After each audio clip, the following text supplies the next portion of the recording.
Hello, good afternoon, good evening, good morning. Welcome to Double9radio. It's 18/14/2008/2021. It's another amazing show. As always on Double9radio, got amazing guests joining me today. Ladies and gentlemen, I'm so excited to have this amazing guest with me today. Three wonderful queens. I think I can call them queens. I think last time I almost got into trouble for calling them ladies, but maybe queens, I can get past that one. Ladies, welcome to the show.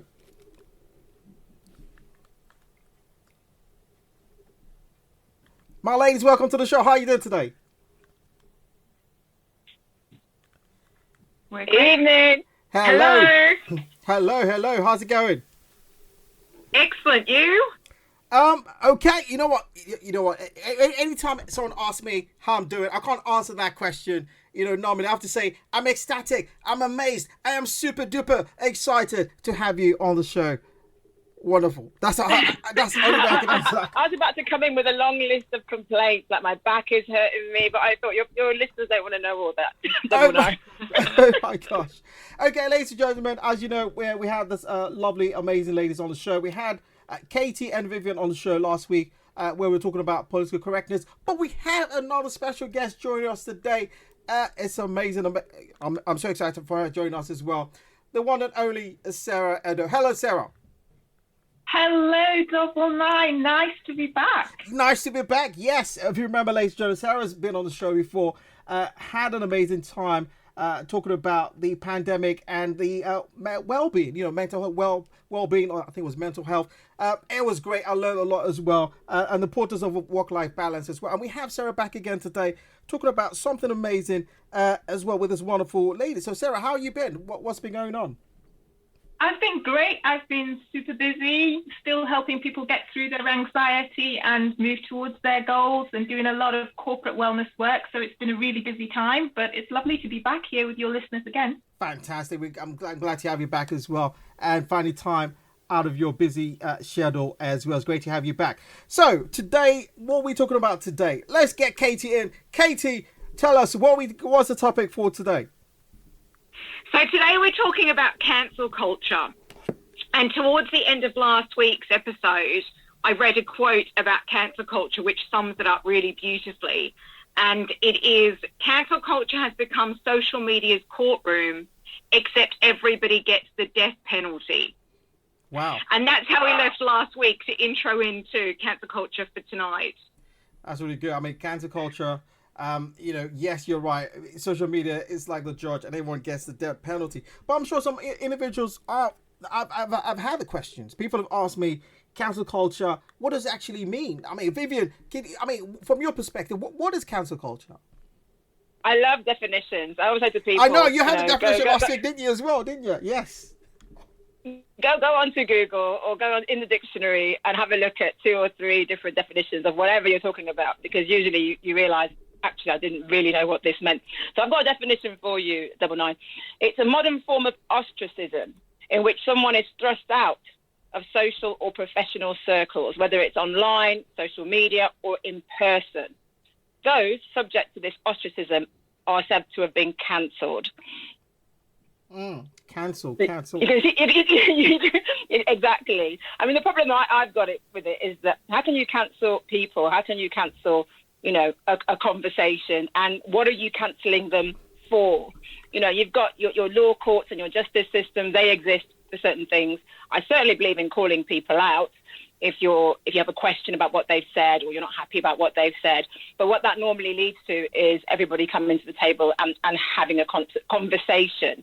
The idea of just cancelling the person, like casting them out into the wilderness, yeah. They lose their job, they lose their families, they lose their well-being.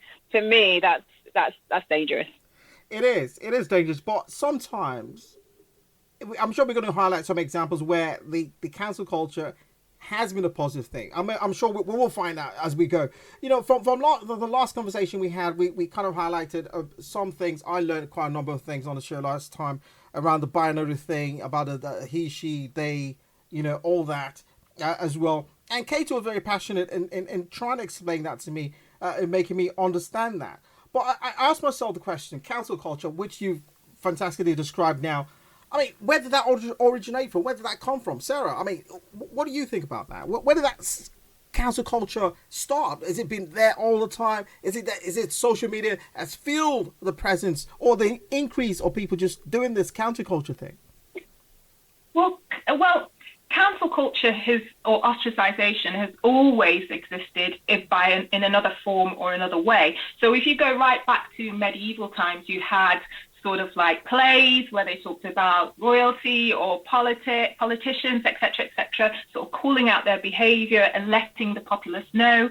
So it's always existed. I think the difference between then and now is it was usually aimed towards more well-known and public figures, and if you were ostracized within your community, or you fumbled or you made a mistake within your community, you were held to account within your community, and you did your penance, and it was over. So you were put in the stocks, or you had eggs thrown at you, or you were shamed, or whatever, and then it stayed within your community. But obviously, social media has allowed this to sort of go global. There's no escape from it, and it's a record that just stays with you forever. I mean, but it's always been. Is it a positive thing or negative thing? What do you think? Because I've seen instances. Because Vivian mentioned a point about, yes, some individuals lose their job and lose their livelihood and stays with them. And I think about when people call out negative comments someone has made, possibly racial. So is cancel culture okay then? Can we cancel people then, or do we say they're allowed to have their own opinion? Okay, so let me just take that in two parts. First of all, when you say can we cancel people, first of all, who actually gets cancelled?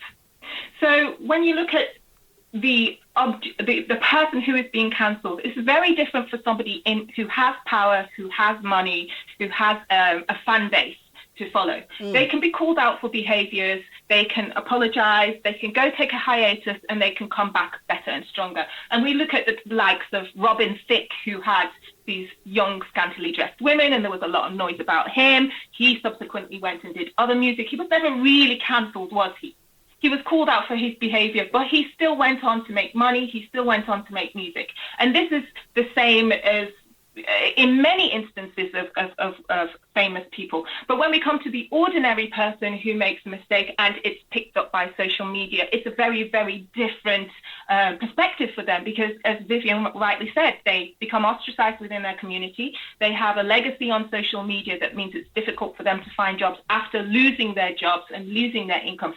So it's two very different things when you talk about people being cancelled. It's almost like one rule for one and one rule for another. Yeah. And it's also the same when you then add brands that are cancelled.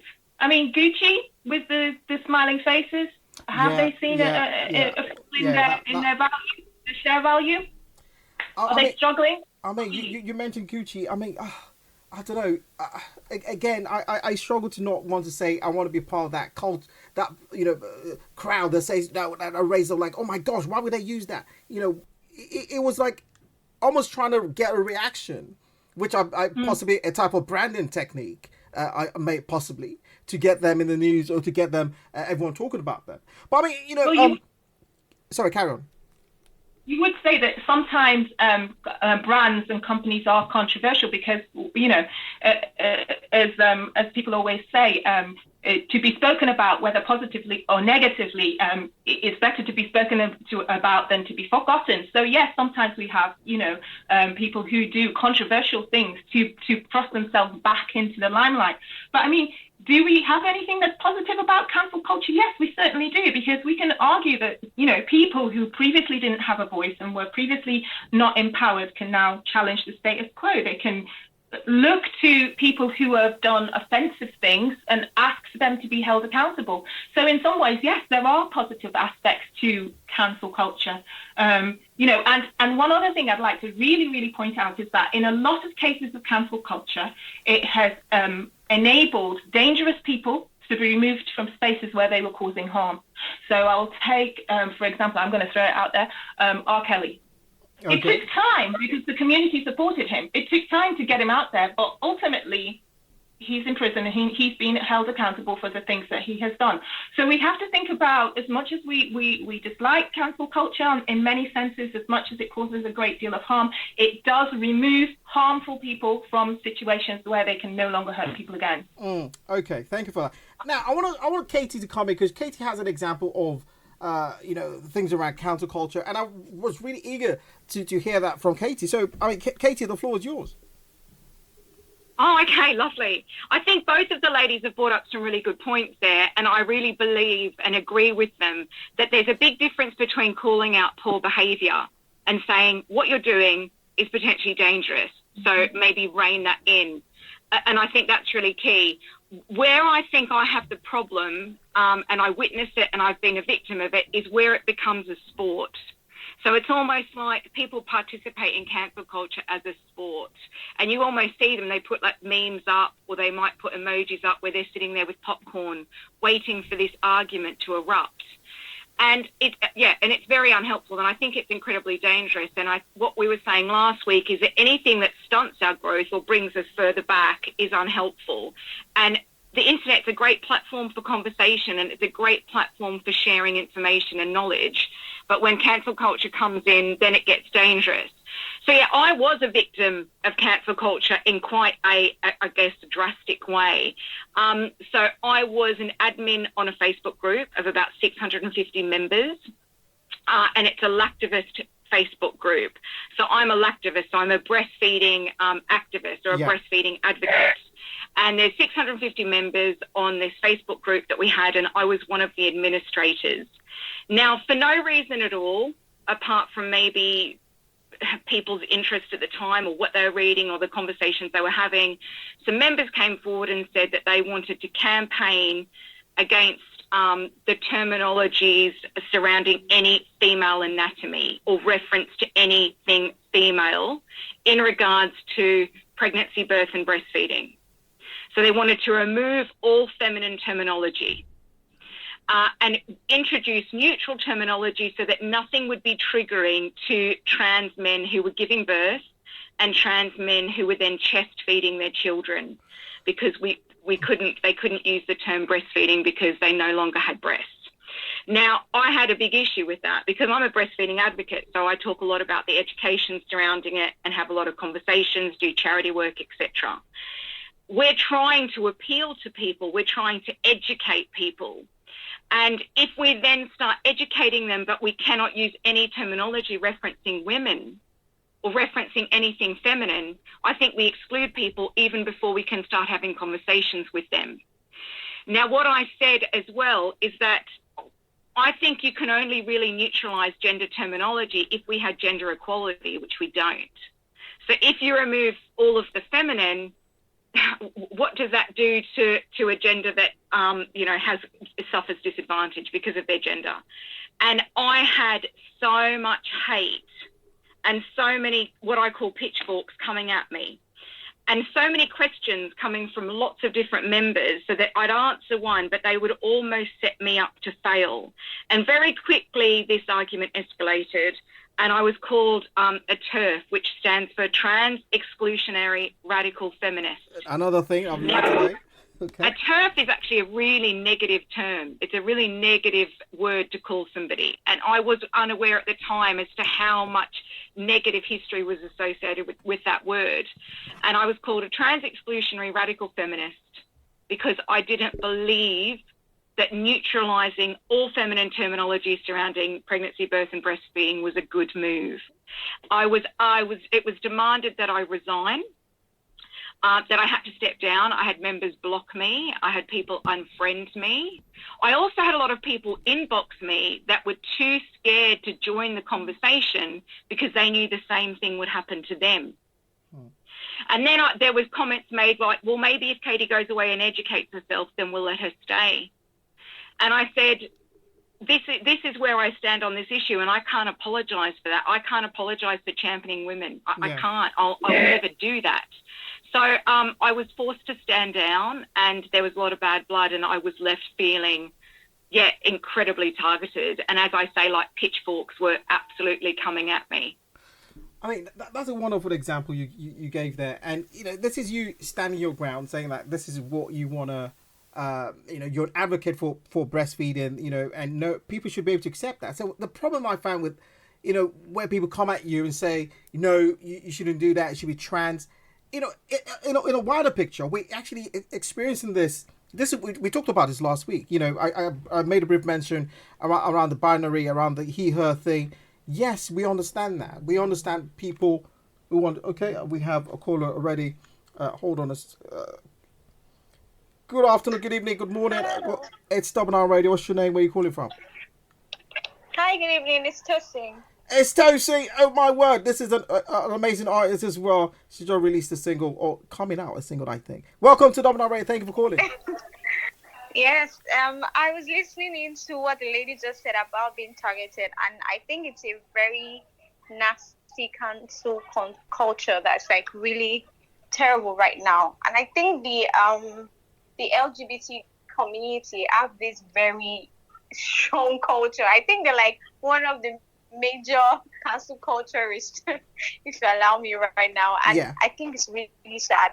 Basically, anyone who doesn't agree with whatever they are saying is cancelled. And I feel if we are living in that kind of life, that's like really unfair. You cannot ignore someone else's view just because you feel this particular type of way. Like, if you think something is convenient and I don't feel it's convenient, you can't cancel me because of that. Like, that is really unfair. And what the lady said about our view on women and owning the sexuality about a female breastfeeding, I mean, I think that cancel culture is really, really unfair. I think we as society really need to check it. We need to check ourselves. Everyone needs to make sure we don't put out our negative or fears on other people. I feel like maybe the LGBTQ community are kind of afraid they won't be accepted, and they made somebody hears out a view they don't agree with to just put out that negativity on them and try to attack them and make them feel like they are the bad people, or they are the ones being evil or uncaring or attacking. Meanwhile, they are the ones attacking and being uncaring and unwatchful, and I think it's a really bad cancel culture. Fantastic, Toshi. It's like you read my mind there for a second. I agree with most of your points, but yes, I do agree. I don't, ladies, do you want to respond? I mean, I'll bring Vivian into this as well. I mean, what she said there. What are your thoughts on that? I like the fact that she used. I've heard the word nasty, negative, and I think just as a human being, when something feels nasty, like it's not coming from a good place. So when Sarah explained that, call out culture has always been there from the beginning of time, there was nothing really nasty or negative about that. And she's quite right. She's given examples where you've held people to account, and then you've used, whatever, law systems are in place. You've done things properly legally. There's no nastiness to it. You're simply pointing things out, asking for a discussion, asking for an investigation. That's fine. But where it gets nasty, which is what your caller was saying, and the words that I've heard you use, Double9, the people who are actually calling it out, their behaviour, in my mind, is more questionable often than the person they're calling out. They're giving them death threats. They're going to rape this one and kill their dog. And you hear it all. And you actually want to destroy a person's life. Now, the question I'd put to all your listeners now, just think about the worst mistake you ever made in your life. Think about the worst mistake. The clue's in the word, it's a mistake. There's nobody here listening that can put up their hands and say they didn't make mistakes when they were younger, that they're not making mistakes now, and that they'll never make mistakes, going on, forward in their life. And imagine if people just cancelled you and you lost your job, you lost the ability to find work, maybe you're trying to feed a family. It just seems like the punishment often doesn't fit the crime. And what happens, as Katie put it, it becomes a blood sport. And that's when it's wrong. So I don't believe in cancel culture. I believe in call-out culture, yes, and then you follow due process. I also believe that people are allowed to make mistakes and to learn and to grow from them. I can give you 101 examples of people. Kevin Hart was one who they pulled up something he said, 100 years ago, and the guy's being forced, to apologise for it. A really good example. Did you guys hear what happened with Eamon Holmes recently? Yes. Yes, he had a black lady, a doctor on his show, and he referred to her hair as, made references about it feeling like maybe like an alpaca would feel. And there was this huge backlash. It's a black woman, all of her life, she's been, relaxing her hair and had issues with her hair, as any black woman listening to this will be probably nodding furiously. She decides to get natural with her hair, and then she's on this TV show, and this is what this man is comparing her hair to a woolly animal. But what I love about it, anyone that's not aware of this, please go online and look it up. Look at her Instagram, look at her Twitter account. The reply she gave was so loving, because Eamon is a friend of hers, and he misjudged. He was trying to be funny on air, and he misjudged it. He apologized from the heart, and she was like, I'm happy, leave it there. She pointed out the fact that the people that were gunning for him, their behavior was actually a lot more suspect. Because you have to question, what is it that they're getting out of this? They want blood. They're not interested in any, discussion, bringing some topic to the table and maybe workshopping that and trying to get a better understanding of what the issues are with black women and their hair and with what he said. They're not interested in that, in learning, in growth, in moving forward. No, they want blood. It's like gladiators in the arena, they want blood. And if you read her reply, she was so loving. She explained what the issues were with black women and their hair, because remember, a lot of the audience reading that will not be black and may not have that information, that knowledge, that education. And she broke it down really lovingly, not in a defensive way. She was also aware that she was speaking to black women. So she was saying, probably what happened to me might have felt like it was happening to you. But try and just process that anger and don't just direct it all at this one man for a simple error of judgment. He's a good man. I know him. He's my friend. And that's what I'm saying is the problem with cancel culture. It doesn't allow for the discussion, the conversation, the learning, the forward movement. And in the absence of that, there's nothing good can come of it. I mean, you're quite right. And I want to say a big thank you to Tosi, who just called in and shared a point of view, which I think, is a very valid point there. Around, the individuals who are cancelling as well, the way to go about it, and she did mention something. Is it a bit of like, are they scared of the non-acceptance? Is that the reaction they put forward to, combat or kind of hide behind this fear of not being accepted? I don't know.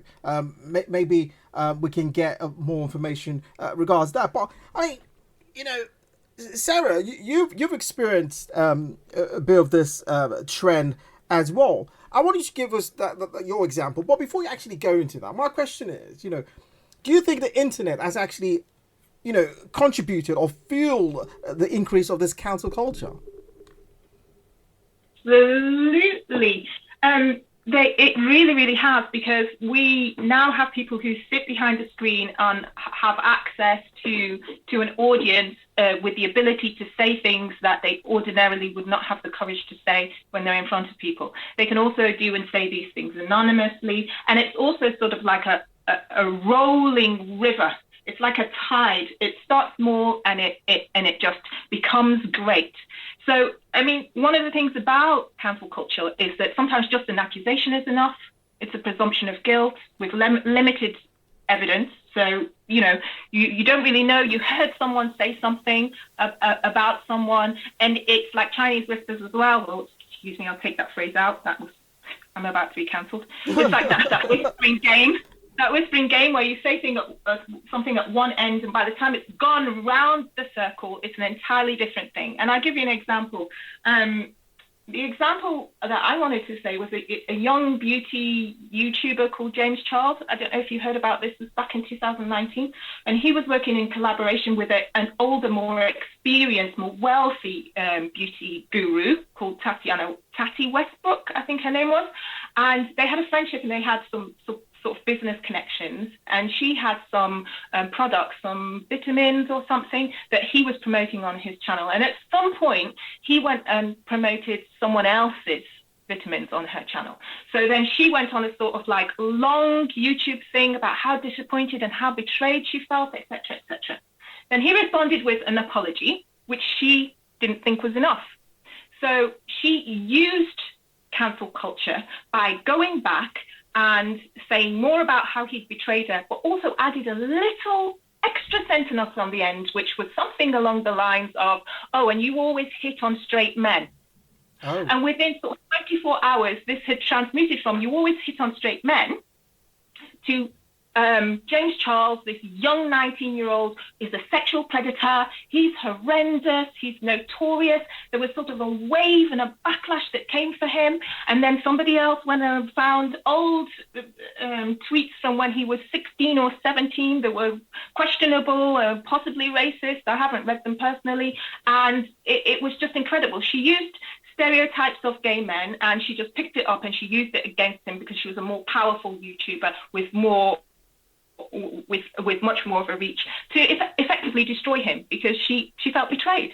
And so, you know, these are the problems that we experience with cancel culture. They can really be used to bring someone down when that person then doesn't have the opportunity to say, look, I've grown since then, I've made positive changes, give a sincere apology and be believed. It can be a mess. It can be an absolute traumatic mess for everybody involved. It can be. And yeah, I personally went through something similar, though I will say I brought it on myself. Because I could never be quiet. But in 2019, my little brother was the moderator for the Nigerian presidential debate, and there was a lot of backlash online asking why this white person was moderating the Nigerian debate.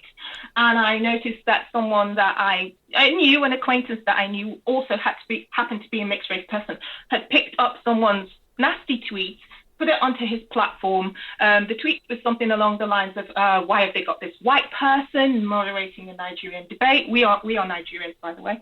And he had put something like, yes, they do worship a white Jesus, these people. And there were lots of vicious, nasty comments in the comment section. So I did a quick live to social media, which I'd never done before, and I don't think I've done since, saying, you know, it's 2019, Nigerians come in all sorts of colours. I'm really disappointed that another mixed race person, because the person who'd put all this nasty stuff up was also mixed race, couldn't recognise the mixed race person, and that my brother was a valid choice for the job. And this person was an online preacher and had a serious following. So what happens quite often when you get someone who's famous or semi-famous, as in this case, you have what's called parasocial relationships. So this is a concept that was introduced by two doctors, Horton and Wall, in the 1950s, and it essentially says that people feel that they have real relationships with famous people or people they see on TV shows, or, you know, like the Beehive has a real relationship with Beyonce, Lady Gaga's Monsters have real relationships with her, and so they behave as if these people are their family. These people are people that they are in relationships with. So the mass following of this online preacher came for me in droves. They absolutely came for me in droves. They threatened to rape my daughters. My collection of dick pics was great. They threatened to kill me if I ever stepped into Nigeria. They threatened to rape me. They threatened to beat me. It just went on for a solid week. It was horrendous. So effectively, I kind of cancelled myself. Yeah, really. I mean, that's scary. You know, going on for a week, you know, that's a scary thing. But I mean, you know, I hear that. I mean, it's very similar to what Katie described. But Katie, I mean, can we cancel culture?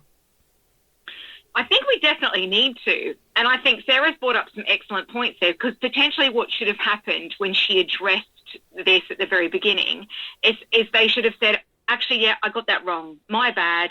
I assume this person wasn't Nigerian. They clearly are. I was out of line. And then leave it at that and move on. But it's how outrageous people get, I think, and this is what I'm talking about when I go back to it being a sport. And yeah, we definitely do need to cancel culture, because I can only assume, I didn't get it that bad, Sarah, but I can only assume for you that you would have then gone into a self-preservation mode. You would have been like, oh, I've got to preserve my mental health. I have to preserve my physical health and like the well-being of my children. So, and then the impact on Sarah, I mean, and thankfully, Sarah, I'm assuming because you've got the background that you've got, you're probably able to have really good conversations with yourself.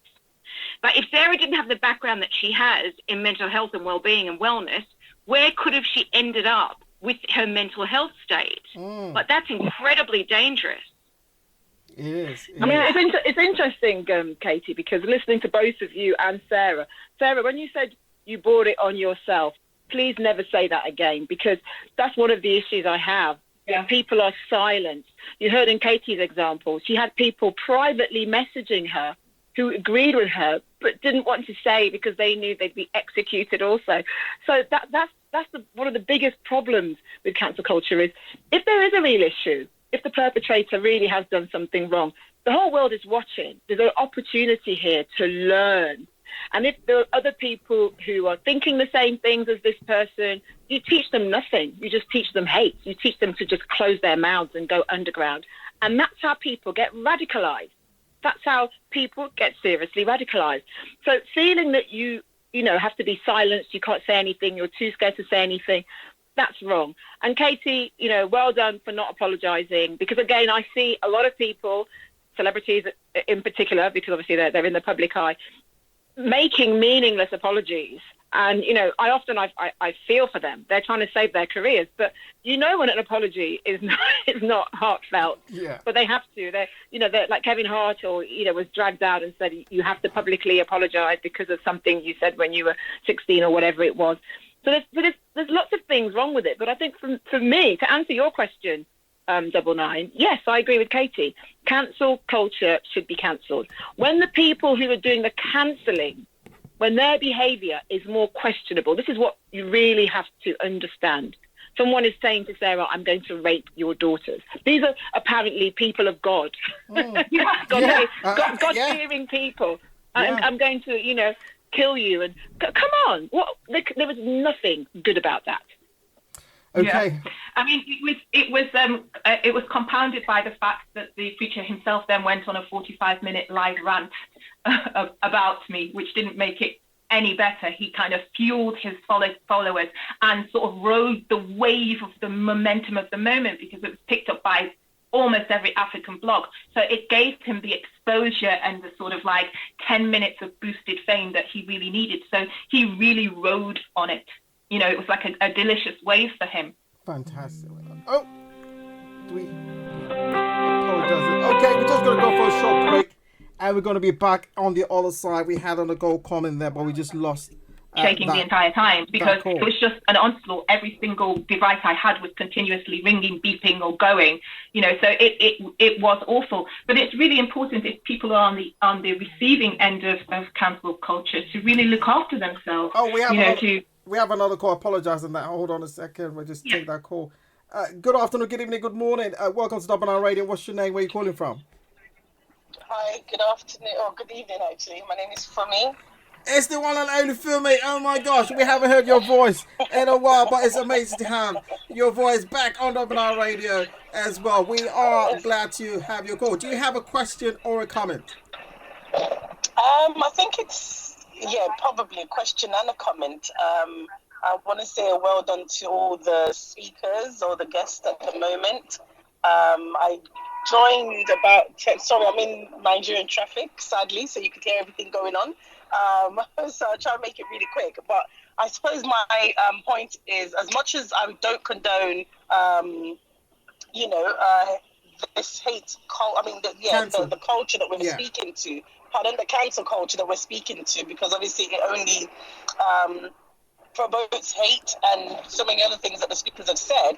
However, where do we strike the balance in terms of, asking these people who are out there? If you put yourself on social media, I think you are open to the public's opinion, whether you like it or not. The fact that you have put yourself on social media, it is almost as a default in terms of what you signed up for, because you're exposed to people's thoughts. But right or wrong, I suppose the question here is, where do we then strike the balance of, maybe the individuals who put themselves out there building some sort of resilience as well against these this sort of culture, So as much as there's expectation on the member of the public to cancel this culture, or this cancel culture, to try and eradicate it, I think there's also a duty as well on the part of whoever you find some people are not on social media for just this particular reason. However, should you then say, I'm not going to live my life because of what people think? no. But then I think you should equally say, well, if I'm going to put myself out there, I need to build some sort of resilience, to some of these things that I'm potentially going to be exposed to. So I think it's just really a comment, and at the same time, how do we find that balance? As much as we're putting the duty on others, is there a duty as well on the individuals that will put themselves on social media? Fantastic, Fumi. Thank you for that question. I'm sure the ladies are eager to... Do you mind me? I'm itching. Do you mind if I go I knew you were itching. On that? I knew it was Vivian. Please carry on, Vivian. You can feel me. I can feel it. No, thank you for great comment, observation, and great question. I think everyone is entitled to an opinion and free speech. I'm totally on board with that. And I think in the example that you gave there, you're talking about people in the public eye, and there is this kind of understanding that if you're courting the public eye, then, yes, you have you've got to kind of expect that they're going to be able to kind of poke fun at you and dismantle whatever you're saying and question, and that's absolutely fine. But what people don't realise, I think Sarah mentioned it earlier, it's happening to just, the average person. Now, what lockdown did, essentially, it got everybody onto, technology, social media. You have to use these platforms to continue to communicate with your work colleagues, to continue to do your business, to make contact with your family at a time when we were completely locked down. So everyone, most people, even those who were resistant at first, now have some kind of online imprint. So if we start feeding this culture, this cancel culture, what you'll probably find, if not you, maybe your children or your nephew, they'll be going for some job in 10 years' time when they're a completely different person, because nobody remains the same. And the employer or a colleague or someone who they slighted, an ex-boyfriend, ex-girlfriend, can pull up something from their past. Because remember, these imprints are permanent. And they'll pull up something from your past when you were a different person, and they will use that to destroy the person you are that day. That's really, really dangerous. My other thing I'd say about your question, your comment, is that people rarely ask, what are you actually cancelling? Because what they do, they jump on to just kind of cancel the person, but the underlying issue, the thing the person has said that has offended you or upset you, wouldn't it make more sense to bring that thing, to put that on the table and have that discussion, have that person discuss what they actually mean, have anybody else who's impacted by that issue get involved in the conversation, and then have that debate. If it's something that's going into the realms of, like R. Kelly, like something illegal, highly immoral, you've got the legal system, you've got systems and structures in place, disciplinary within workplaces and all of that to deal with that. But essentially, you wouldn't cancel a member of your family for the worst opinion they ever gave you. You'd have a discussion with them. And if society doesn't start remembering that we're all kind of family, we'll just end up getting more and more polarized. And it will be a really awful place to live, because we'll just be one battle after the next, constantly looking over your shoulder and feeling that you can't actually say what you mean or even ask a genuine, heartfelt question. I mean, that was a great response. Was that Katie commented? Because I want to, have Katie mentioned about the breastfeeding thing. Looking at what Fumi has said, just question or comment. She mentioned about at what point do you have to have that resilience and always almost anticipate that you're going to be cancelled on anything you mention. And Vivian rightly just pointed out, you should be able to have that opportunity to share your point of view. But do you always have to be in a position where that resilience is second nature to yourself because you're going online? Who's that to, Double 9? I'd like Katie to come into that one. Yeah, so that's interesting. So a couple of things. I think what the caller is saying about resilience is interesting, because I think there's a big difference with being resilient and being thick-skinned and then having to defend yourself or defend your life. Now, a lot of the work that Viv and I are doing with Unfiltered Productions with Des and Samuel is we're trying to divert everything we talk about and everything we do and put the viewer or the recipient in a place of compassion rather than judgment. So if you start from compassion, you end up in a far better place. If you start from judgment, that's when things get escalated. Now, the two things kind of happen. The issue that you talk about gets lost. The people that you're talking about or the people you're trying to defend, they get about Sarah's example. Powerful, that got lost because of the cancel culture. She said, Nigerians come in all shades. Now, that was the beautiful takeaway, that Nigerians come in all shades. And actually, that should have been what the focus was, and that should have been where the learning was. I am not less Nigerian than you because my skin is lighter. But that was lost. There was no focus put on that. So I think what the caller is saying is valid, but I think there's a big difference between being kind of thick-skinned and then having to defend yourself to within an inch of your life. And my argument would be that we need a mindset shift. We need to start at compassion. We need to stop starting from judgment. Amazing. Yeah. I mean, for me, Can I just add a little point to that, Double 9? I would say that when you are out there and you're putting yourself out there as a person on social media and you make a mistake, yes, compassion, you don't have to tolerate abuse. Abuse is not part of the package. It's not part of the deal. So when we say things like, well, you who put yourself on social media, what do you expect? You should know that these kind of things are going to happen to you. No, abuse is not acceptable at all, ever. Abuse is not acceptable ever at all. That's what Sarah said there. I mean, for me, what is your take on that? Are you happy with that response? I share the positions. I don't know if you can hear me. Yes. I do share the positions. However, I think, still going back to the point I'm trying to make is the minute you put yourself on social media, irrespective, it could even be for professional reasons, personal reasons, I think there has to be that online intelligence as well. We speak about emotional intelligence, all sort of intelligence.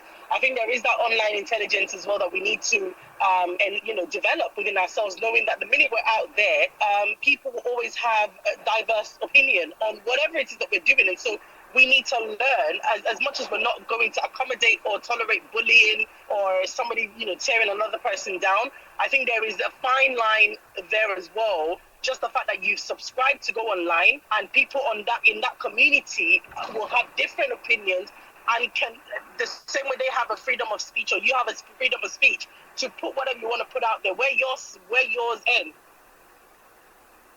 Amazing. For me, I mean, thank you very much for that. I'm sure we'll deal with that more again, but I think we lost it. Okay, we got it back. I'm back. Can you hear me? Yes, Sorry we can hear you now. Yes. Yeah, I was just saying that it's just really we as individuals knowing how to also learn the art of not letting things get to us. And of course, we've all got different thresholds when it comes to mental well-being as well, or mental health and all. We all have different thresholds, granted, but it's something that I think we need to educate ourselves, educate our children as well, to let them know that, look, this particular means is a very volatile environment. It's not all going to be rosy. And when the days that are not rosy come, this is the mechanics that you need to put in place to help defend yourself, and that's just really where I was coming from with my the point I made earlier about being resilient. Fantastic. For me, it's been amazing. Thank you very much, and keep listening to Double9radio. Double 9, well, the last point that lady made when she clarified, I think that's a really good point for anyone that does have children, because, whereas my generation, my husband has no social media imprint at all, and I know lots of people like that, but we are like dinosaurs. We're dying out. I had to do it for business, but I know with children now, they're almost disadvantaged if they don't use those platforms. It's going to affect their ability to get jobs, to make friends, and all that sort of stuff. So it's not about a choice. I don't feel. I feel that children now, that's kind of their language. But the caller's right in that they need to understand that in that new world, where I think, as Sarah's put it, people don't have to look you in the eye to comment on what you've said. If you do put yourself out there, be prepared and just be resilient for any potential backlash. Now, I don't mean like they're gunning for you, they're coming for your blood, they're threatening to rape your parents. I'm not talking about that, and I'm sure that lady is not talking about that. But you make a comment on something, someone might come back and say, that's absolute nonsense, I don't agree, you don't know what you're talking about. And that is going to happen on that platform. And they need to be resilient about that and not let that sort of spin them out, because that is the world that they're engaging in, which is completely separate, as Sarah said, to bullying and violence and all that sort of stuff. Fantastic. Okay, ladies, we've got to go for a short break. because I feel the fire. I feel the intensity. But I need a break because you ladies are amazing. Stay locked on, stay locked in. It's your host, Double9, on Double9radio with the three amazing ladies, Sarah, Vivian, and Katie, giving us some insight into the cancel culture. Trust me, you don't miss the other side of this one. It's your host again, Double9. Stay locked on, stay locked in.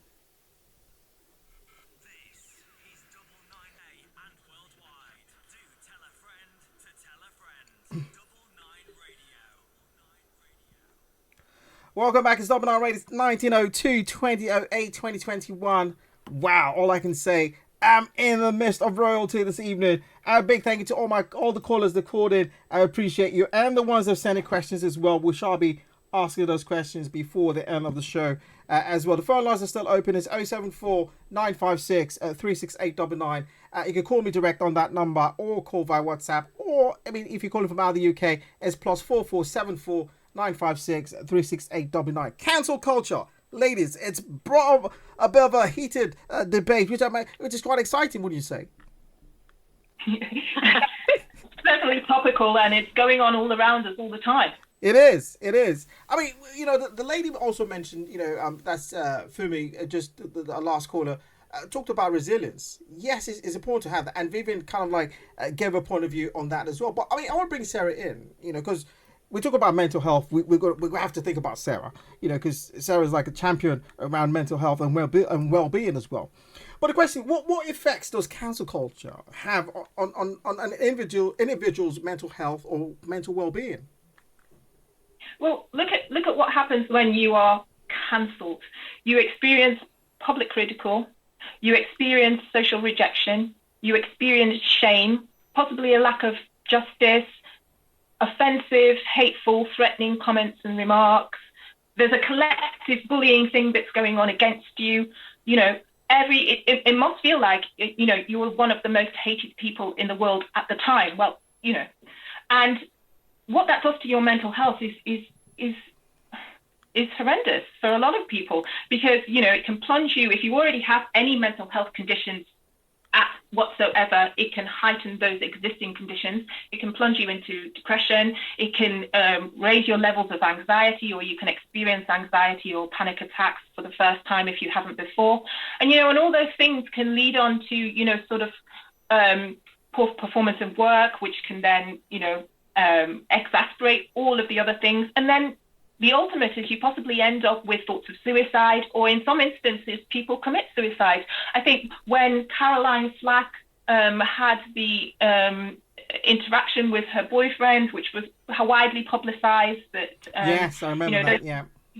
Yeah, and there was a whole campaign about be kind. This lady took her own life. Now, we don't know whether for sure it was because of the backlash she got on social media, but people are saying that contributed to her taking that decision to complete suicide.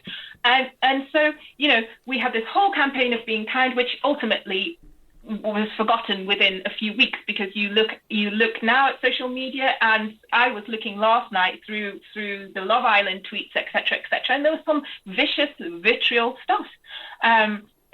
Wanting to cancel Faye and get rid of her and dump her from the house, etc., really nasty stuff. So in terms of your mental health, resilience is a word that I take lightly, because it's different for everybody. Yes. And also, assumptions that you are resilient almost is like you've got to be able to cope. So it can be misused in some cases. And I think just being personally on the end of a backlash of social media, it takes a lot out of you. I know personally, I didn't sleep for 2 days, so wow. You add all of that, and then add, sleeplessness, which is as we know, is like torture. Yeah. It's really, really bad for your mental health when you're on the receiving end. But as a collective, it affects the viewers, the people who are watching. It affects their mental health, because they're there, but for the grace of God go I. Now I'm too afraid to say anything, because what if people come for me? It can lead to people who are just on the peripherals, just watching this unfold. It can bring up their levels of anxiety. So it's not just the cancelled person. This affects the wider society and the onlookers. Wow. Katie, you described an experience of, beyond the cancel culture notion, or the cancel culture where all the people came out with pitchforks and just saying all sorts to you. How did you deal with that mentally? Yeah, it was really hard. It was really hard. And also, I was bewildered. I was trying to wrap my head around it because, as we sort of touched on last week, the people that were speaking were not people that were directly affected by this issue. We did not have any trans members asking us to change dialogue. Right. We didn't have any trans members saying that they were taking action within, because, I mean, what was being suggested at the time is that all hospitals, medical centres, literature needed to neutralise their language. But this was not coming from the trans community. And then what happens is people think, oh, these trans people, they're demanding this, they're demanding that. There was not a trans member demanding that. This was just the general population that nobody identified as trans. So there was bewilderment. So I'm like, what am I supposed to get from this? What's my learning supposed to be here? I'm bewildered, I'm confused, I feel really targeted, and I feel lost in a community that had previously given me a lot of joy because I had, a lot of fulfillment in serving it. So it affected my identity as well in that regard. Wow. Okay, I mean, now looking at the current, news. I mean, I heard that in the media. I think it was today or yesterday, where they were talking about the play, one of the plays Shakespeare has done, and and people are now commenting that Shakespeare is romanticizing suicide. Vivian, I mean, what an outrage! What do you think about that? They're saying Shakespeare is romanticizing what? Suicide. Why? Because he did a few plays where people were talking about their mental health and that sort of thing, and contemplating whether to end their life, and therefore he's romanticizing suicide. That's the discussion that they're having. Yes, that's a new thing now, because they're saying that but it's weird. I find it weird because Shakespeare, it's a drama. It's meant to be dramatic. It's meant to make you think. It's like going to a movie now, and a movie that's meant for an adult individual, you say is too much action kind of thing. I mean, the thing is, I think if it gets to the point of being so ridiculous, which is maybe the point where we need to go for people to actually mobilize, get up and say, now this is getting ridiculous, and actually start speaking out. Because if you analyze anything for long enough, from any period, from the historical to current day, you can find an argument to say that it's triggering or offending or, exactly and so on and so on. You're right. Yeah, I mean, I like to think that I'm up to speed with kind of what's happening, and that I am fairly quick to adapt. I can't spin on a sixpence. If you tell me from today onwards you can't use these terminologies, you've got to replace it with that, I'm going to make mistakes because I've had a lifetime of using the terminology that I use. But if suddenly they're changing, I think Baba Black Sheep, Shakespeare, you've got so many instances, songs that, I think Sarah was talking earlier. It's Raining Men. It's a Raining Men. And it's changed to It's Raining Them. I mean, It's a Raining Them. Instead of the song was It's a Raining Men. When you start going into the field of like arts and, comedy and things like that, you're just going to suck all the fun and all the joy out of life, because where do you stop? Where do you draw the line and just allow people to just live their lives? I find nothing offensive in terms of, the suicide element of it in Shakespeare's works. And if you go down that line, then you need to go through all of Netflix and Amazon and terrestrial TV and question every, dark, TV show or documentary where they touch on suicide and things like that. I mean, a better thing to do, which they're doing now, is that if they believe something is triggering or touching on an issue that might offend, they give you a little warning. They give you a warning. You have a choice. You can turn it off. Don't watch it. Well, but please, don't take those options away. Why should we have warnings for Shakespeare? Why? I mean, I want to bring Sarah into this one because she deals with mental health quite often. And, mental health, is always attributed to some triggers and, things that could make you, feel a bit unwell, and then have some reactions or bring out some hidden, mental health problems. But Sarah, Shakespeare, we're talking about Shakespeare here, and we're saying that, people are saying, oh, it's romanticizing suicide. I mean, as a mental health advocate or mental health person who deals with mental health issues daily, what do you say? Okay, well, my opinion is a little bit different, because when I think about Romeo and Juliet, that, she took poison and he killed himself afterwards, there is a romanticization of suicide within that. I would say there is, personally. But what I always put into my thinking when I look back is that, the world progresses. It progresses. So films, for example, Gone with the Wind. Now, we know that point in that time was racism was rife. We look at that movie, there's lots of offensive things in it, lots of offensive things. And that movie would never be made in 2021. It would never be made in this time. And that's where people need to sort of think about, progression, and what was done then could not be done now. And that is how we gauge how we've moved on, how we're taking care of marginalized groups, how we're becoming inclusive, and how we're diversifying. So that's what I want to say about that. So Romeo and Juliet's not my favorite play, because two young people just did kill themselves. But they wake up. They wake up after the show. Sorry. They take a bow after the show and say, hello, thank you for coming, If I can add something to that, Double 9, what both Vivian and Sarah have said just now is quite key. So what my argument would be is that there's a lot of people who have very radical views about things like It's Raining Them and romanticizing Shakespeare and all of those things, because they're desperate to have educated conversations. They're desperate for society to move on. But it's so extreme. So my argument would be, if we look at things in an educated lens, then we don't need to suffocate any creativity. So I love the movie Grease with John Travolta and Olivia Newton-John. Now, it has not aged well. It has not aged well in regards to gender or race representation in that film at all. However, if you look at it with an educated lens, you can identify that straight up. You see that it's a representation of its time, and you take from it the cheesy, awesome songs, dance moves, and really great fashion.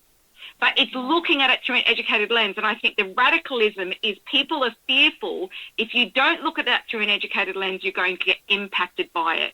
Would a child of colour look at Grease and feel really excluded? Or would a young girl look at the film Grease and really identify with what happens to Rizzo when they think she's pregnant? So I think the fear is that we would suffocate creativity.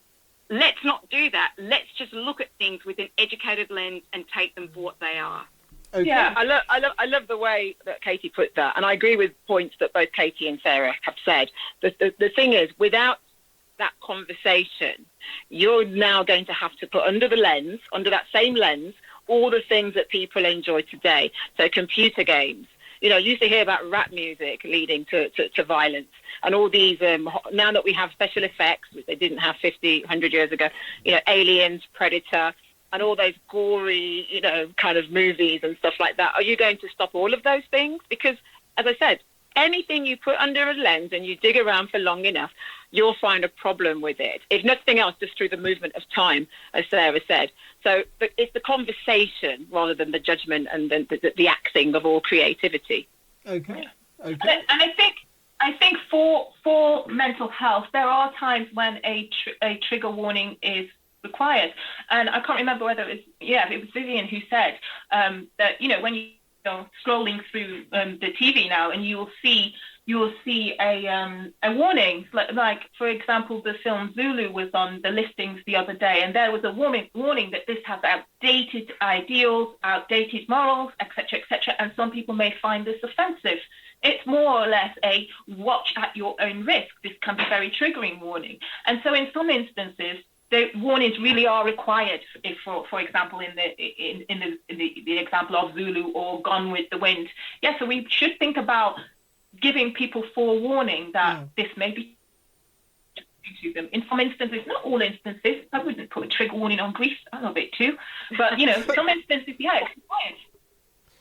I mean, I've listened to you, ladies. I mean, I take the point. I love the point Katie made about that. Educational lens. Looking at things like that. But sometimes I think maybe some things don't need warnings. With Shakespeare, I don't think so.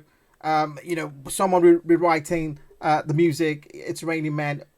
Don't rewrite. Create your own. Be original, and we can move on from that. Okay, we've been looking at a lot of possibly negative things around cancel culture this evening. Let's kind of highlight what the positives are. I'll let Vivian go first on this one. I'm going to call it call out culture. I think Sarah started off at the beginning of this session, and it's been here from the beginning of time. And that element of it, I love. It's about, just communicating, having a conversation or asking a question. How many times during this conversation have you heard someone say, I was silenced, or I brought it on myself, I shouldn't have asked the question, or people came to me privately and said, I'm scared to ask the question. And so it's important that people understand we live in a society where there is free speech, and you should be able to disagree, you should be able to ask a question, and you should be able to point something out that you think falls short of any particular code of conduct, whether it's legal, moral, or whatever. That's not a problem. That's completely different from cancelling the person, like from executing the person. I often hear people say, I think you made a point, Double9, about social media and all of that, giving power to the people, and I hear people comparing it with the legal system. I said, it's nothing like the legal system. The person you're cancelling has no right of defence.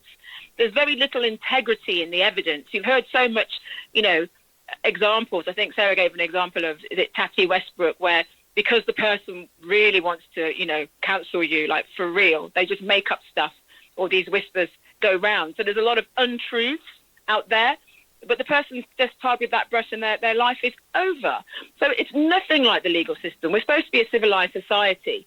And if you want to go back to Old Testament, eye for eye, tooth for tooth, it's worse than that, because it's like an eye, but you're like chopping the person's head off. So I'm not for cancel culture. I'm for call out culture, 100%. Okay. And I'm of the opinion that you should be able to give your opinion. You should be able to disagree with people. But ultimately, what's lost in all of this is the learning. What is it that's upset you? The learning. If we can just find a way back to whatever it was that we wanted to learn, the thing we were calling out, that we wanted to look into a bit more and discuss, so that we can all learn as a community, as individuals, as a global society, then I'm all for that process. Okay. Yeah. Okay. The Me Too movement wouldn't have occurred without call-out culture. Okay. Yeah. So a good example, Double9, you asked, when is it good? It's good in regards to the Epsteins, the Weinsteins, and the Prince Andrews. That's when it's good. Because without the internet, without call-out culture, would Weinstein have gone to jail? I would say probably not. Yeah, absolutely. Okay, Sarah, I'm waiting for your one. Because that's a fantastic example. Katie gave us there. For you, what is positive about, cancel culture or call-out culture, as Vivian, described it? Accountability is what is good about call-out culture. I mean, as the ladies have said before me, you want to be able to say, this is not acceptable, what you've done is not acceptable. But without, again, what Katie and Vivian have said, without the opportunity to learn from your mistakes, without the opportunity to hold your hands up and say, I'm wrong here, and I'm listening and I'm learning, then you just continue making the same mistakes over and over again. So for me, call out culture means accountability, holding you accountable for the mistakes you've made. And then giving you the opportunity to correct those mistakes and learn through education and growth. Amazing. I totally agree with everything you ladies have said this evening. But for me, I would say the positive for cancel culture, call out culture, it's been really effective in combating sexism and racism. Example of the racism, example of the police brutality that actually brought about the Black Lives movement as well, was that allowed people to voice their opinions, and the number of people that are able to share the same ideology, which I think was a positive thing, brought about change within some certain aspects of society, and the change is still ongoing as well. So I mean, yes, it can have some positive sides to it. But what is sorry, Karen. And I just want to add one thing. It's also encouraged people to protect other people. So, like you've just said, within that, the movement and the death of George Floyd, it's encouraged people to step up to the plate and protect other people in ways that they can, in ways that they are capable. So, the young lady who stood there and filmed it, she was traumatized. But she stood there, and she, in the process of calling them out, made it known that this is what happened, this is what's going on, and recorded it for posterity so we could see the way in which the whole story unfolded. So it's encouraged people to step up to the plate in protecting other people also. Yes. Yeah, and I think that's beautiful. But in all of that Double9, we're using the term call-out culture, and and even you are also describing essentially call-out culture. There's no one that's advocating that people, it's some kind of kangaroo court, and you have the right to threaten someone with rape and murder and this, that, and the other. That's wrong. That's never right. Yes. Yeah. Totally agree with that 100%. Okay, we've looked at the positives. We look at the negatives as well. We highlighted that around the negatives, there's a bit of censorship. People don't want to hear certain things. They want to censor you. On the positive side, we want freedom of speech, be able to share your point of view. But where is the line between censorship and freedom, on social media? Because social media seems to be the platform where all this cancelling or call out seems to be happening. When we look at social media, do we say social media is a plus or a negative to cancel culture or call-out culture? Yes, we highlighted a bit of things, but do we think social media should be moderated and have certain things taken away from it when people say certain things? I'm just putting this out there for anyone who wants to grab on this one. I don't want to call anyone on this one. Jump onto censorship, because who really has the power to censor? Who has the power to censor? And I will use Donald Trump as an example. I'm not a fan, so let me just put that out there now. He tweeted some horrendous things in his time, and it went on for a long time, and the backlash was intense. So he was putting out tweets for most of his presidency, and the social media followers and people, onlookers and participants of social media were backlashing all the time. Programs were talking about him, etc., etc. Who censored him? It is only the people and the platforms in power that truly censor. It wasn't until Twitter themselves deemed that his last tweet was insightful was he censored. Up until that point, he continued to say whatever he chose. So who has the power to censor other people on social media?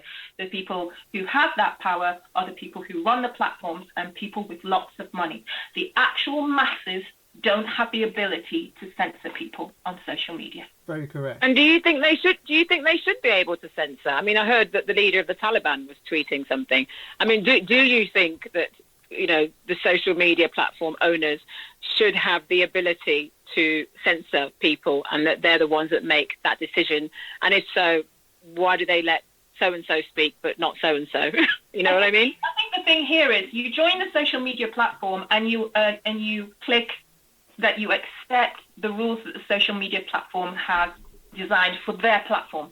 So don't incite violence, don't do this, don't do that, don't do that. They set their rules. In the same way where you go to school and you start high school and you and your parent and your child, they sign that agreement about behavior at school. These are the rules that we accept within our institution and our establishment, and you signed on that. So you sign on the dotted line, whichever platform you join on.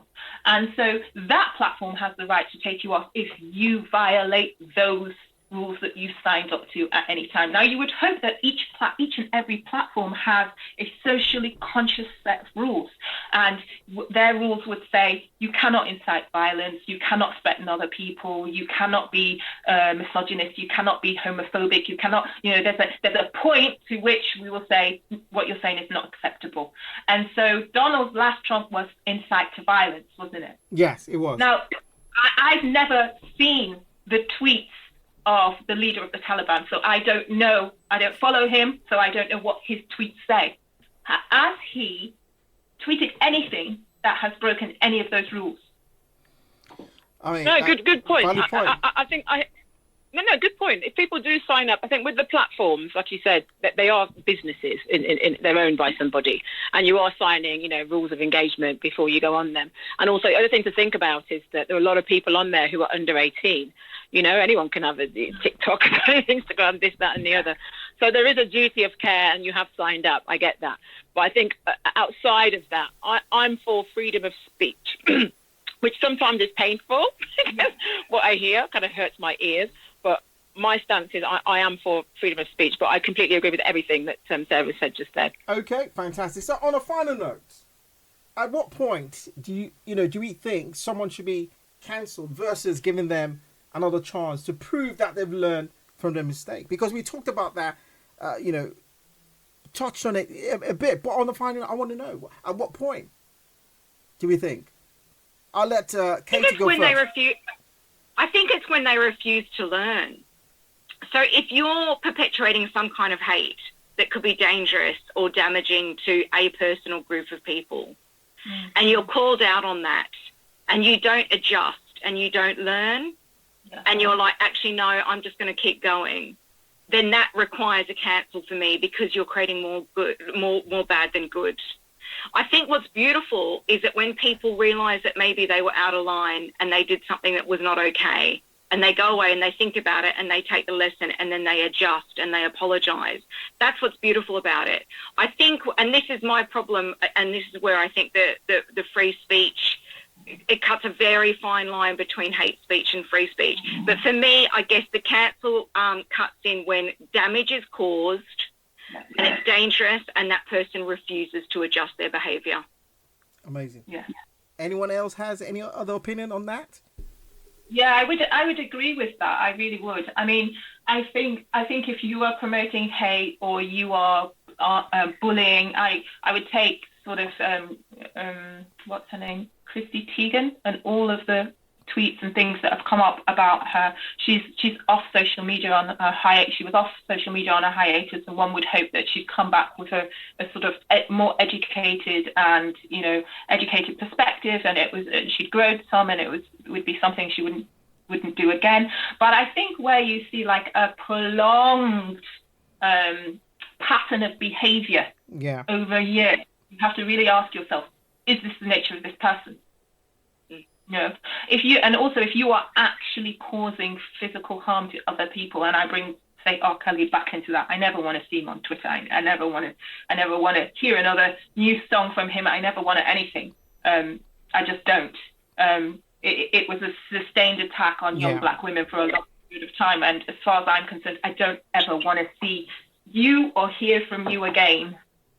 Yeah. I don't know what you could say or do that would make me feel that I could get past the things that you've done that appear to be part of your actual personality. Amazing. Ladies, what an amazing show. I've had so much fun on the show this evening. I learned so much as well.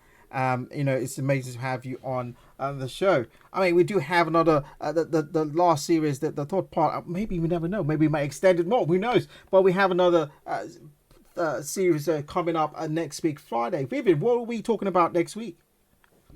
Talking about exclusion. We're talking about exclusion. Leaving someone out. Yeah. Are you trying to tell me something? Leaving the guy out. Leaving Double9 out. And it's going to be late. What is that? I don't know about that. But we shall see. Yes, ladies and gentlemen, we're going to be talking about exclusion next week. Making a date with us as well. It's been exciting to have the amazing ladies on the show today. Sarah Eddo, Katie and Vivian. I want to say a big thank you again for being part of this amazing show this evening. I learned so much as well. But before we go, do you have any words to say to our listeners out there about cancel culture and what the mindset should be? I'll let you go. Sarah, go first. I think my advice would be to, when you're getting swept up, when you see something, first of all, you need to make sure that you are seeing something that's true. Seek out proper evidence before you get carried away in the wave and start commenting about things that aren't true, and put yourself in there. It's really important that you just don't become part of the mob, and always think about, would I say this to someone in person? If this person was in front of me, Would I say this? Would I put my opinion across in this way? Amazing. Would I? And how damaging could this be to another person? Fantastic. Katie? Really quick, really simple. Go to compassion first. Go to compassion first. Put judgment right at the back, right at the bottom of your list. Go to compassion first and start from there. Amazing. And Vivian, what do you say?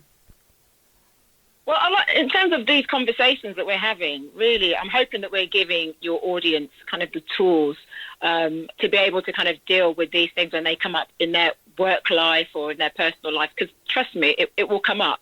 If not for you personally, I mean, my two colleagues here are telling me that they've had these situations that are really awful when you break it down. And I could think of my own. And Double9, I'm sure, if you think about it now, you could think of your own. You're a public figure. And if you talk to people, I'm sure we'll find that we know more people who've actually experienced this in some form, or a family member, etc. So if you're listening to this, please take on board what we've said and try to put, yourself on both sides of the fence. If you hear something that is offensive, I would point people to the Eamon Holmes and Dr. Zoe conversation. If you just read her reply, because she's the one that was hurt. And yet, as Katie said, she put compassion first, humanity first. She was really, she was keen for him not to lose his career and to be demonized. She was key to point out that some of the comments of the people who were apparently offended were more offensive. But what I loved about, her, how she dealt with it was she didn't forget the learning. So as Sarah said earlier, I mean, I'm a Nigerian. I know Nigerians come in all shades. And I think it's ironic that, people of colour are talking about diversity and inclusion when they're in England, but in their own countries, they're excluding and being quite mean to fellow Nigerians simply because they're of a different shade. So the point is, we can all walk in each other's shoes, and in doing so, just put humanity first. If it feels nasty, then it is nasty, and just do it in a compassionate, humanistic way. Fantastic. Okay, we just had this last question. I want Sarah to take this one, and we'll just possibly bring the show to an end after this question. So this is from Lady Luther, who sent in the question saying, how does one protect themselves from being unfairly cancelled? Unfairly cancelled. That's the nature of being cancelled. It can quite often be very unfair. But I mean, once you're in it, unfortunately. I would say that, if you are cancelled at any point in time, try to stay off social media for a while. Try to remember who you are. Don't let the narrative that is rolling, move you away from your true self and who you are. Try and connect with other people within your circle and feel the safety within the circle of people around you. And remember that cancelling is often a punitive gesture. It's not about growth. So you need to think about how you can grow as a person. And then understand, if you are cancelled, understand what it is you were cancelled for, what potential harm you caused, and use it as an educational piece and the opportunity to grow yourself. Come back stronger.